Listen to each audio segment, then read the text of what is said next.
Good afternoon, everybody. I'm Sayukta from Vistas Media, your host for today on Here All Issues Resolved YouTube channel. We go through a lot of beauty related issues as we grow up, but little do we realize that it's our hair that is our crowning glory. Our hair symbolizes health, personality. Gorgeous and healthy hair is an instant confidence boost. To guide us on how to take good care of our hairs, we have with us an expert dermatologist, Dr. Monica Chaudhary, live from Dr. Monica's Skin Clinic in Indore. Dr. Monica Chaudhary has done MBBS, MD, dermatology, venereology, and leprosy dermatologist. She is a cosmetologist, hair transplant surgeon. She has done her post graduation from MGM Medical College, Aurangabad. Dr. Chaudhary has done a fellowship from University of Greifswald, Germany, in cosmetology and hair transplant. Today, through our live talk show, Dr. Monica Chaudhary will guide us about hair care in the current scenario. So, good afternoon, Dr. Monica Chaudhary. It's a pleasure to have you with us. Good afternoon. Good afternoon. Dr. Chaudhary, as today we are going to talk about hair care in the current scenario. First of all, it's the monsoon. It's raining almost in every part of India. सबको लगता है कि monsoon में बाल बहुत फ्रिजी हो जाते हैं, ड्राई हो जाते हैं, इनको मेंटेन करना बहुत मुश्किल हो जाता है. तो हम शुरुआत में ही जान लेना चाहेंगे आपसे कुछ हेयर केयर टिप्स बालों को लेकर. बिल्कुल. मॉनसून में जैसे आपने बताया कि बाल बहुत फ्रिजी हो जाते हैं, सो एक common mistake most of the patient ये करते हैं कि वेट हेयर्स पे डायरेक्टली कॉम्ब कर लेते हैं. That is not a good practice. Wet hairs पे कॉम्बिंग करना in against aggravates the hair loss. And again I suggest कि हॉट ब्लो ड्राई जो है आप बालों पे अवॉइड करिए. उससे बाल और क्यूटिकल्स और जो हेयर फॉलिकल्स होते हैं वो ज्यादा डैमेज होते हैं. सो कोल्ड जो आपका ड्राइंग होता है डेट इज फाइन, वो आप ले सकते हो. और उसके साथ यूज वाइड बेस जो कॉम रहता है आपका, जो वाइड चौड़े दांत वाला जो कंगा जिसको बोलते हैं, कॉम बोलते हैं, use that one. And I suggest to all my patients use sulfate-free, paraben-free shampoo and conditioner. Shampoo should be applied on the roots and the long hairs, and conditioner to be applied on the long hairs, not on the roots. So आजकल market में बहुत सारे sulphate वाले shampoos आते हैं, paraben वाले shampoo आते हैं ना, तो use avoid that. I always suggest to my patients. And monsoon के लिए एक और टिप ये रहेगी कि आप जब भी कॉम्बिंग वगैरह जैसे कर लेते हैं हेयर को ड्राई करने के बाद, यूज सीरम्स. आजकल बहुत अच्छे हेयर सीरम्स आते हैं, जैसे आर्गन ऑयल, मोरक्कन ऑयल आता है, जो कि आपको बालों को लश्यर और शाइन देता है. You can use on the length आपकी जो हेयर की लेंथ है उस पर आप यूज कर सकते हैं, तो उससे आपके बाल फ्रिजी जो है वो नहीं रहेंगे. एंड शैम्पू के बाद सभी पेशेंट्स को मेरे हिसाब से जो भी बाल फ्रिजी हो रहे, कंडीशनर करना इंपॉर्टेंट है. Conditioning is important. Right. That was very beneficial and very informative, doctor. And as you said कि बालों को शैम्पू करना जरूरी है, साथ ही साथ कंडीशनिंग करना जरूरी है अगर बाल बहुत ज्यादा फ्रिजी हो रहे हैं, बहुत ड्राई हैं. लेकिन कई लोग कहते हैं कि कंडीशनिंग करते हैं तो बहुत ज्यादा हेयर फॉल होता है. कंडीशनिंग करते करते ही हाथ में बहुत सारे बाल आ जाते हैं, उसमें क्या करें?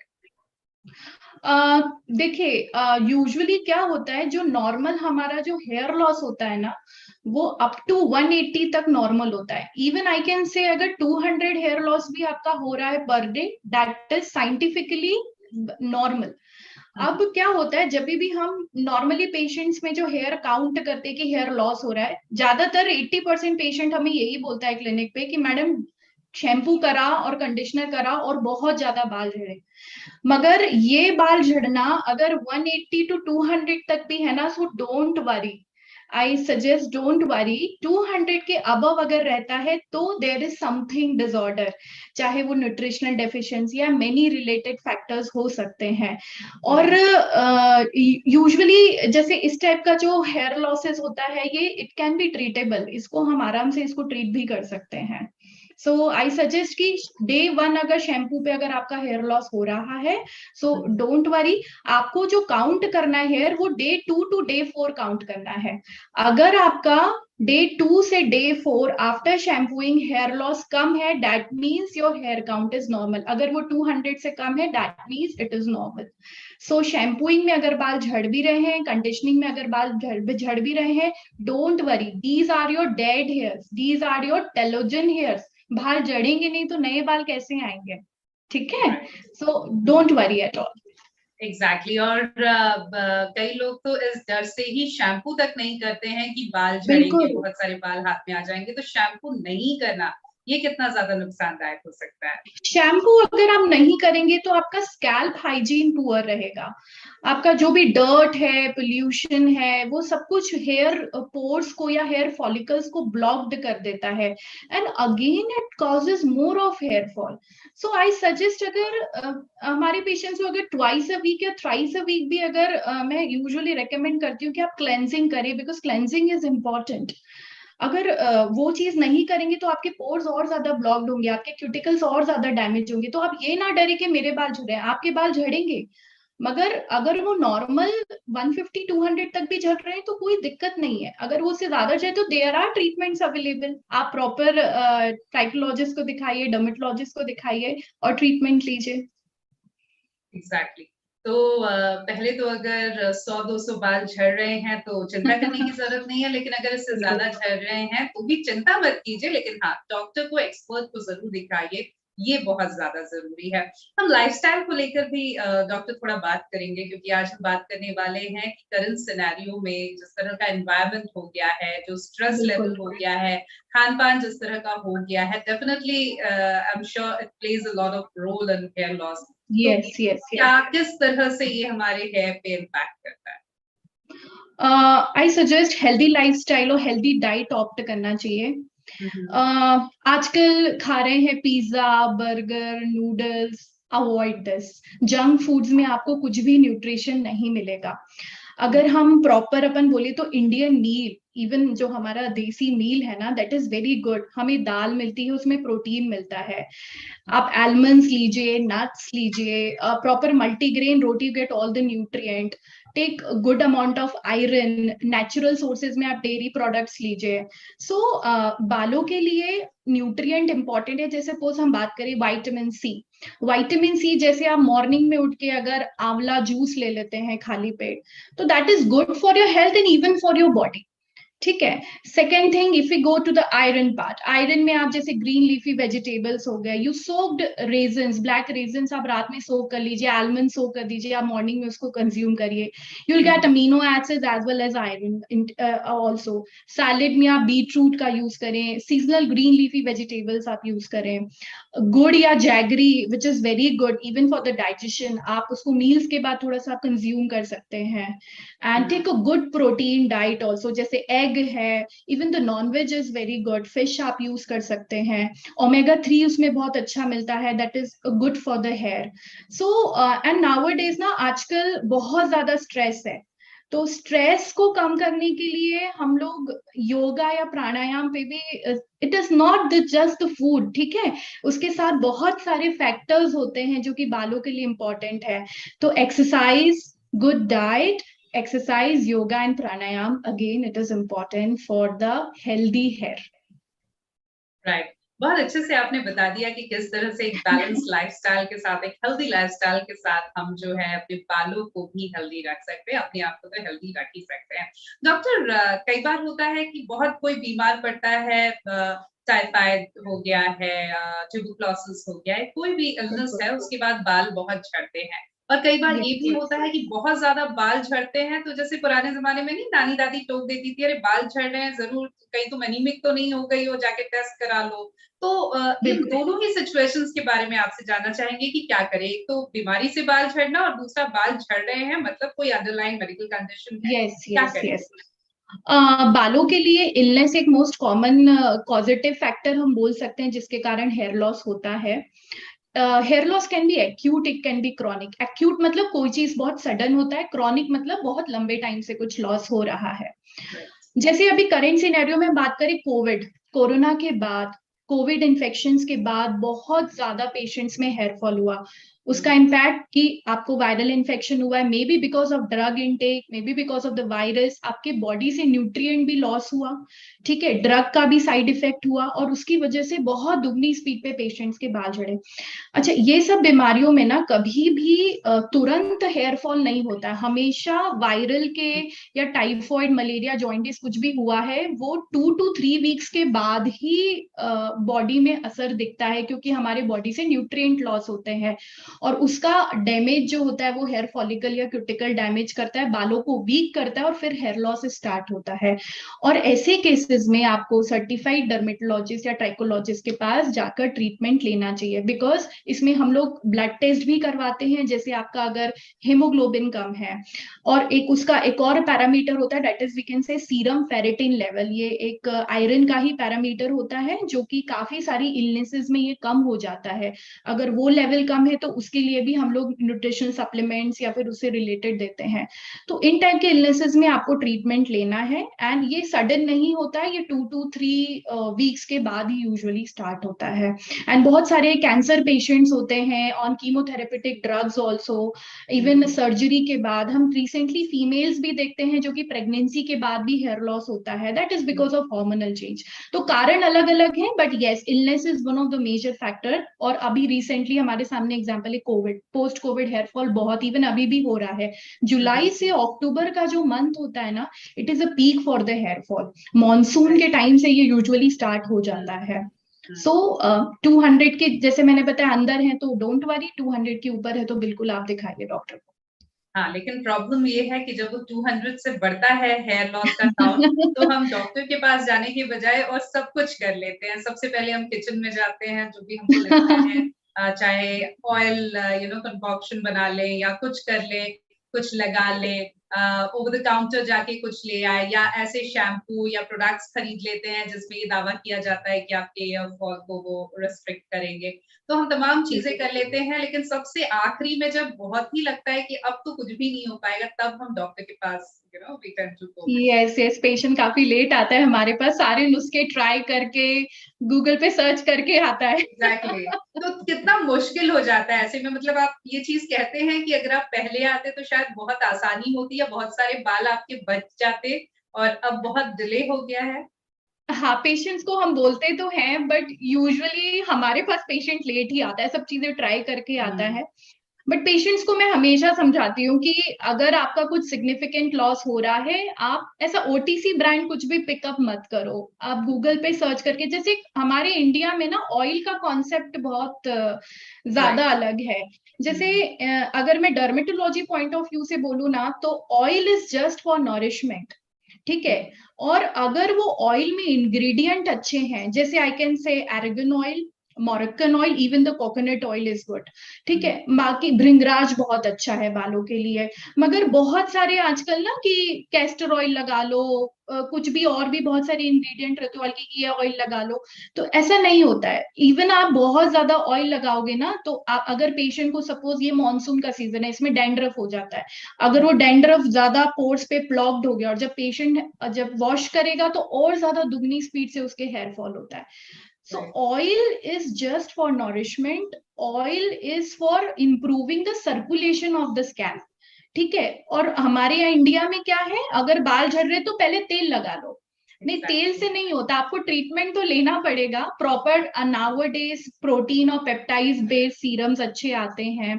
अगर ऑयल लगाना है तो आप उतना ही लगाओ जितना बालों के लिए जरूरी है, एकदम लिटिल क्वांटिटी। हेड वॉश के पहले थोड़ा आपका बस सर्कुलेशन इंप्रूव हो जाए, और इंग्रेडिएंट्स देख के आप ऑयल लगाइए। जैसे hibiscus is good, even aloe vera is good for the hair, है ना। Bhringraj is good for the hair, Moroccan argan oil is good for the hair. तो ये कुछ इंग्रेडिएंट देख के आप सिलेक्ट कर सकते हैं।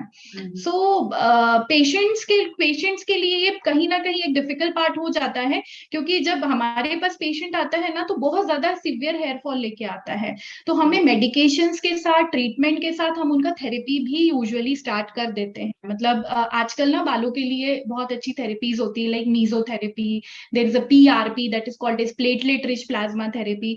तो अगर बहुत ज्यादा हेयर फॉल होता है तो हम लोग 2 वे लाइन ऑफ ट्रीटमेंट कंबाइन करके करते हैं। जैसा आपने कहा कि इंडिया में बड़ा ऑब्सेशन है तेल लगाने का बालों में और मसाज करने का, और दोनों में ही हम इतना ज्यादा पुश कर देते हैं दोनों ही चीजों को। बालों में घंटों यस, घंटों रात भर हम तेल लगा के सोते हैं, कई लोग तो बाहर भी चले जाते हैं तेल लगा के और उनको लगता है कि बिल्कुल। कोई प्रॉब्लम नहीं है। और ऐसा ही मसाज के साथ है, चंपी जिसे बहुत आम भाषा में कहा जाता यस, है, यस, बहुत यस। रिगरसली हम चंपी करते हैं, हमको लगता है ब्लड सर्कुलेशन बहुत अच्छा हो जाएगा। तो ये जो दोनों चीजें हैं, ऑयलिंग एक्सेसिव और बहुत देर तक करके रखना, बालों में ऑयल लगा के रखना, और बहुत रिगरसली मसाज करना, ये कितने फायदेमंद या नुकसानदायक? ऑयलिंग आपको करनी है यूजुअली हेड वॉश के पहले, 1 or 2 hours is sufficient, and take a very little amount of oil. जैसे I say 10 to 12 drops, even max 15 drop is sufficient. और आपको क्या करना है, मसाज ज्यादा करनी है, ऑयल का यूज आपको कम करना है। जैसे मैंने बताया कि सर्कुलेशन इंप्रूव होता है, अगर ज्यादा ऑयल लगाने से सर्कुलेशन इतना इंप्रूव नहीं होगा। तो वो पेशेंट्स को समझाना है, आम जनता को समझाना थोड़ा सा वो है कि ऑयल हमारे बालों को नरिश कर रहा है। यस, डेफिनेटली ऑयल सॉफ्ट रखता है बालों को, मगर क्वांटिटी आपको कम यूज करना है, और massage hardly for 15 to 20 minutes is sufficient. कि ऐसा नहीं कि घंटों तक मसाज करे कुछ होगा, ऐसा कुछ भी नहीं होगा। Overnight oiling doesn't make any sense, कुछ फर्क नहीं पड़ेगा उससे। ओके डॉक्टर, आजकल वर्जिन हेयर्स के साथ बहुत कम ही लोग होते हैं, हेयर पे या कलर करते हैं या फिर दूसरे treatments to straighten those hairs, rebounding हुआ, स्ट्रेटनिंग हुआ, यस, केराटिन यस, ट्रीटमेंट है, तमाम तरह के सलून बेस्ड बिल्कुल। ट्रीटमेंट्स हैं जो वो करते हैं। और कहीं ना कहीं ये बालों को डैमेज तो करता ही है, थिन ही बनाता है। तो अगर इन सब ट्रीटमेंट, सलून बेस्ड ट्रीटमेंट्स के लिए जाए भी, तो किन बातों का हमको ध्यान रखना चाहिए? कई बार तो स्ट्रेटनिंग या रिबाउंडिंग ऐसी कर लेते हैं कि बाल हम्म, लिटरली जल जाते हैं। क्या करें, बिल्कुल, क्या ना बिल्कुल। करें? If you can start with the hair colour, तो हेयर कलर मार्केट में आपको नो अमोनिया वाला मिलता है, but as a dermatologist I suggest no PPD and no ammonia. PPD means it's paraphenylene diamine. तो आपको मार्केट में तो नो अमोनिया वाला कलर मिल रहा है, मगर विदाउट पीपीडी वाला मिल रहा है। जो मेजर कल्परेट है दैट इज पीपीडी, पैराफिनाइलिन डायमीन। सो अगर आप डॉक्टर के पास जाएंगे, सर्टिफाइड डॉक्टर के पास, तो they suggest you no PPD, no ammonia free hair colour. इनमें फायदा ये होता है, जैसे अपन ने एक बार कभी मार्केट का हेयर कलर लगा लिया, हमारा हेयर जो है दुगनी स्पीड से व्हाइट होने लग जाते हैं नेक्स्ट टाइम। राइट। और अगर हम नो पीपीडी वाला हेयर कलर यूज करेंगे, तो हमारे हेयर उतने ही व्हाइट रहेंगे जितने व्हाइट हैं आपके, और नए हेयर्स जो हैं वो व्हाइट हेयर्स में कन्वर्ट नहीं होंगे। सो आपको सेफ केमिकल्स जो हैं वो यूज करने हैं। मैं कभी भी ये राय नहीं दूंगी कि स्ट्रेटनिंग या रिबॉन्डिंग पे आप जाइए। आप केराटिन करवा सकते हैं, बट केराटिन भी 0% फॉर्मल्डिहाइड, मतलब केराटिन में फॉर्मल्डिहाइड की मात्रा आजकल बहुत सारे सलून्स पे यूज करते हैं, और किसी को टेक्निकली पता नहीं रहता है कि इसमें फॉर्मल्डिहाइड है या नहीं है। अगर आपको केराटिन करवाना है, एक स्ट्रेट और स्लीक लुक चाहिए, so I suggest go for 0% formaldehyde. आप हमेशा लेबल चेक करिए जो प्रोडक्ट आपके पार्लर वाले यूज कर रहे हैं, और लेबल चेक करके आप प्रॉपर ब्रांड यूज कर सकते हैं। एंड अगेन, शैम्पू आपको सल्फेट फ्री, और कंडीशनर भी आपको सल्फेट फ्री और पैराबेन फ्री यूज करना है। स्ट्रेटनिंग में हमेशा मेरे तो पेशेंट्स को मैं मना करती हूँ कि आपको स्ट्रेटनिंग है, हॉट आइनिंग है, ये आपको अवॉइड करना है। क्लिक लुक चाहिए, you can go for the keratin, because keratin बहुत टेम्परेरी ट्रीटमेंट होता है, but again it should be 0% formaldehyde. Okay. और अब थोड़ा हम, आपने एक बैलेंस डाइट की बात तो कही थी, लेकिन थोड़ा बहुत हम यहाँ पे अब माइक्रो न्यूट्रिएंट्स की बात भी करेंगे। बिल्कुल। क्या हमारे बालों के लिए जरूरी है vitamins and minerals point of view से अगर हम बात करें, या मैक्रो न्यूट्रिएंट्स के पॉइंट ऑफ व्यू से भी अगर हम बात करें? माइक्रो न्यूट्रिएंट्स इंपॉर्टेंट है हेयर्स के लिए, और उसमें मैं स्ट्रेस दूंगी बायोटीन एंड अमाइनो एसिड्स पे। बायोटीन यूजुअली हमें टैबलेट्स में तो मिल ही जाता है, हम पेशेंट्स को देते हैं। इसके अलावा जैसे अगर एग आप कंज्यूम करते हैं, लेग्यूम्स लेते हैं, तो इनमें भी बायोटीन की मात्रा रहती है।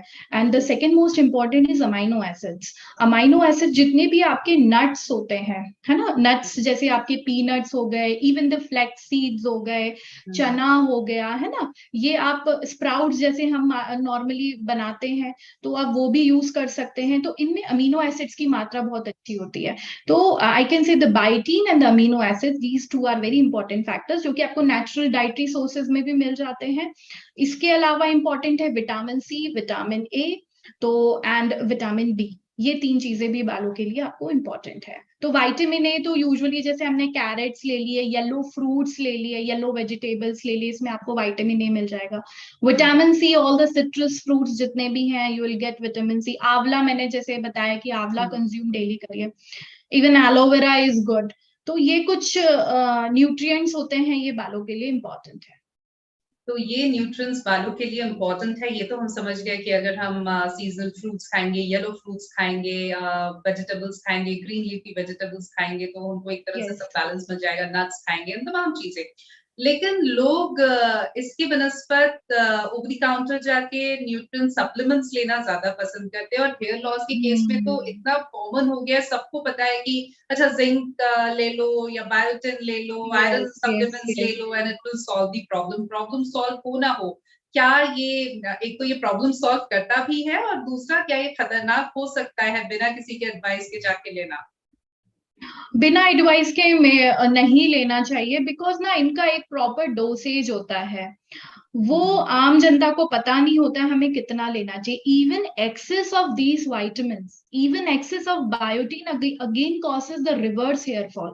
ये काफी लोगों को नहीं पता रहता है कि अगर हमें 30 माइक्रोग्राम पर डे बॉडी पे बायोटीन का कंजप्शन होना चाहिए, अगर हमारी बॉडी में बायोटीन उससे ज्यादा जाता है, ब्लड लेवल्स में अगर वो ज्यादा अचीव हो जाता है, तो आपका हेयर फॉल उल्टा और ज्यादा होने लग जाता है। So over the counter medications एक हद तक ठीक है, मगर आपको उनको एक्सेसिव कंज्यूम नहीं करना है। ठीक है, अगर पेशेंट को पता है कि मैं बायोटीन, जिंक या मल्टीविटामिन ले लूंगा तो मैं अच्छा हो जाऊंगा, but that should be 1 month और मैक्स टू मैक्स 2 मंथ्स। उसके बाद तो अगर आपका हेयर फॉल हो रहा है तो आप सर्टिफाइड डर्मेटोलॉजिस्ट को आप दिखाइए जाके, क्योंकि excess of hypervitaminosis again it causes the reverse hair fall. So बिना राय के मेरे हिसाब से नहीं लेना चाहिए। एग्जैक्टली और बॉडी में कुछ भी होता है तो उसका असर हेयर पर सबसे पहले दिखता है, हेयर फॉल सबसे पहले होने बिल्कुल शुरू होते हैं। बिल्कुल। इसलिए बहुत जरूरी है कि हम बालों का ध्यान रखें, और उसके लिए बहुत जरूरी है कि हम अपने हेल्थ का ध्यान रखें, और इसके लिए बहुत जरूरी है कि हम over the counter medication, self medication इससे अवॉइड करें, क्योंकि एनीवेज वो हमारी हेल्थ के लिए खतरनाक होते हैं। कुछ यस, व्यूअर्स के क्वेश्चंस हम लेंगे sure doctor. Sure. Shweta Verma पूछ रही है, can my birth control pill may lead to hair loss? Yes, OC pills can lead to hair loss. वो भी कैसा होता है कि it is not acute hair loss, it causes a chronic hair loss. अगर आप ओसी पिल्स 1-2 मंथ्स ले रहे हैं तो it's fine. If you are taking more than 4 months, तो वो हार्मोनल चेंजेस के कारण आपका हेयर फॉल हो सकता है। Yes, OC pills for a long period of time can cause hair loss. Okay, तो ऐसे में क्या किया जा सकता है, मतलब यू अगर कंसल्ट योर गायनेकोलॉजिस्ट, बिकॉज इसमें क्या होता है कि ओसी पिल्स आपको किस कारण से दी हुई है, तो हम राइट। एब्रप्टली कभी भी ओसी पिल्स आप बंद नहीं कर सकते। You should consult your gynaecologist first कि ये प्रॉब्लम हमें हो रहा है, और उसका भी रहता है कि हम साथ में हेयर के सप्लीमेंट्स और हेयर सीरम के साथ ओसी पिल्स टेपर डाउन करके ऑफ कर सकते हैं। बट अगेन आई कैन से कि सबके इंडिकेशंस अलग अलग होते हैं, so you should consult your gynecologist before stopping any OC pills. Okay, Abhishek Mishra पूछ रहे हैं, why young people in early 20s are experiencing a lot of hair fall these days? The major कारण मैं जो मेरे पेशेंट में देखती हूँ that is stress. जितने भी टीनेजर्स में स्ट्रेस, एंड सेकेंड आजकल जो teenage girls they are going for the straightening, colouring, rebonding, these type of hair treatments for the girls I can say सबसे मेजर प्रॉब्लम ये है। एंड सेकेंड मोस्ट कॉमन मैं बोलूंगी stress. Stress whether it is workload, बहुत सारे हमारे पास IT वाले आते हैं पेशेंट्स, टीनेज वाले, जो कि बोलते हैं मैडम बहुत ज्यादा स्क्रीन पे काम रहता है, लोड बहुत ज्यादा रहता है, तो स्ट्रेस इंड्यूस भी बहुत ज्यादा हेयर लॉस होता है। और एक और चीज है, अगर बाल बहुत ज्यादा झड़ते हैं ना, तो again it causes a stress, और ज्यादा उनको स्ट्रेस होने लग जाता है। बिल्कुल, सो it's a vicious it's a cycle, you know. Vicious cycle, it's a vicious cycle. So teen age में मैं ये 2 प्रॉब्लम काफी कॉमन, और कुछ भी ओटीसी ब्रांड उठा के पिकअप कर लेते हैं, उन्हें नहीं पता रहता कि हमारा स्कैल्प कैसा है, हमें डैंड्रफ है और हम कुछ और ही शैम्पू यूज कर रहे हैं। So right choice of the product is important, healthy diet is important, आपका स्ट्रेस, क्योंकि nowadays teenagers more of towards the junk food, so they are not picking up good और healthy lifestyle, they are not doing yoga exercise, तो ये सारी चीजें important है। Exactly. So again, the same thing, keeping healthy, maintaining a healthy lifestyle, working out regularly, doing yoga or anything, Yes, to keep you yes. physically fit is very So it is just not a one factor. There are multiple factors involved in here. exactly. Tanu Yadav पूछ रही हैं, is there any other alternative for prevention of hair fall due to stress, etc. other than exercise? मतलब exercise के अलावा और क्या हम कर सकते हैं? एक्सरसाइज के अलावा there are few tablets are available like ये मैं ये नहीं बोलूंगी कि वो कुछ एंटी साइकोटिक ड्रग्स होते हैं, no no not at all. आपका कभी भी उन पे डिपेंडेंसी नहीं होता है, मगर कुछ ड्रग्स ऐसे भी आते हैं जो आपके मूड को बहुत काम कर देते हैं।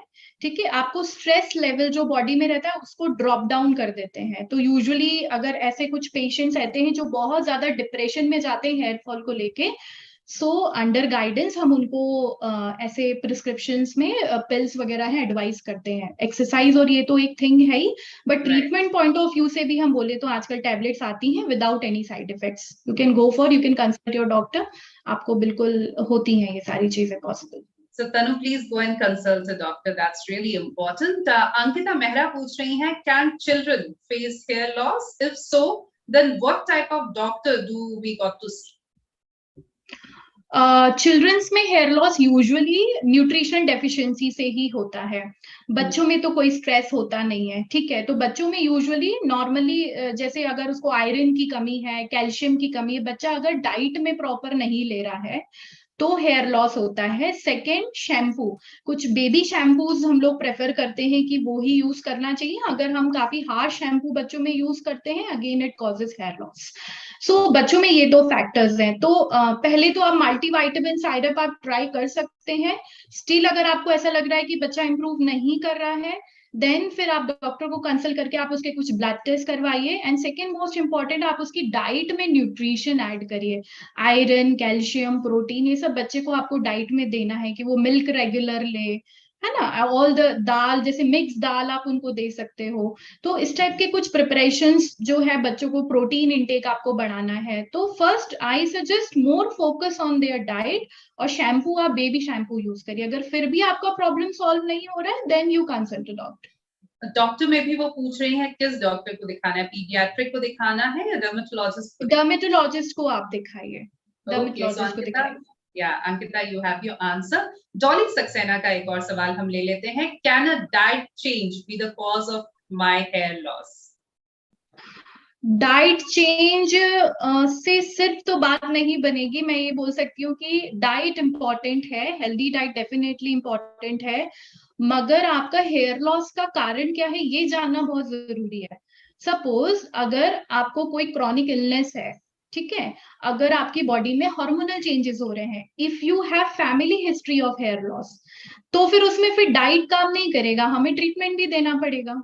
So diet is not the only factor that can change your hair loss. Definitely अगर hair loss ज्यादा है तो आपको treatments पे भी जाना पड़ेगा।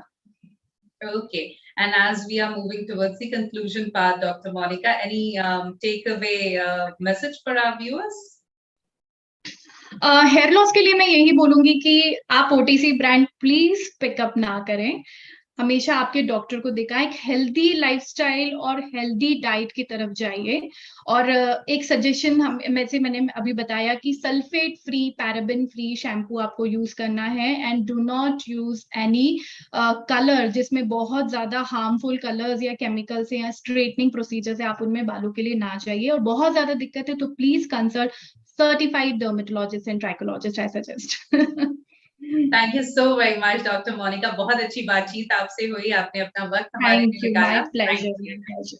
Yeah, It was yeah. a pleasure having you. So thank you once again. And हम definitely कोशिश करेंगे कि आने वाले समय में किसी और टॉपिक पर हम आपसे फिर बात करें। बिल्कुल, बिल्कुल, बिल्कुल, बिल्कुल. Thank you. Thank you. Thank you. And Yeah. viewers, thank you for watching the show. And for more information on how to get all your hair issues resolved, do like and subscribe to our YouTube channel, Hair All Issues Resolved. Thank you. Goodbye. Have a good day.